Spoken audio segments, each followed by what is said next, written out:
remember that right here I could have been doing something with a lot of curses in it, and I wouldn't have rhymed with online vibes to the last word. It'd have been a whole bunch of motherfucking rockers. But I ain't gonna do that for the kids out there, so I changed. But vibe online. So imagine it was a rap on the back of that. Vibe online. Cool. That's it.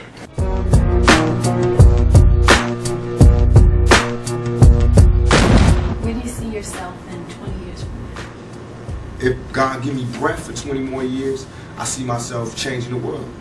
Because my thought patterns are so opposite of what's the norm. Really? So I would have to change the world, or I have to be changed by the world.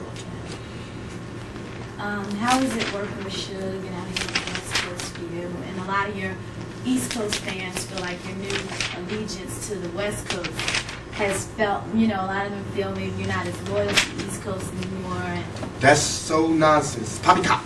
Because this is not a new allegiance to the West Coast. I've been on the West Coast all this time. It's just because some people, not all, right, some people on the East Coast be on their dick so hard that they never heard me say that I'm living on the West Coast. Right.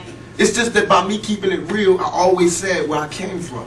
I always gave New York their props. On Me Against the World, I took a whole song to give it up. So now on the next album, when I want to give it up for my home, where I'm at, everybody got a problem? Why they don't have no problem with Biggie saying Brooklyn in the house every fucking show he do? Why they don't have a problem with Bronx and Boom? They just did a Sprite commercial off The Bridge and KRS. Why is it not hip-hop when I do it? Well, I mean, goddamn.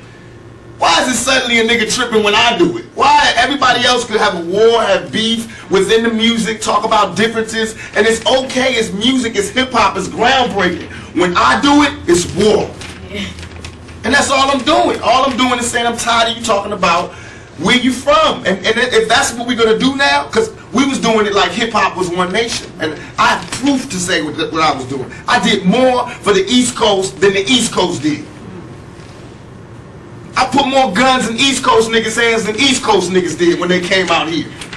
I put them niggas on the more weed gates and weed spots and safe havens and safe spots than the East Coast did.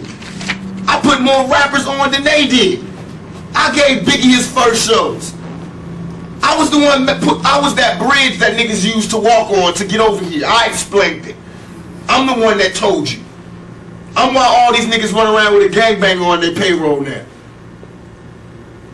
Is there still a beef going on with you and Biggie?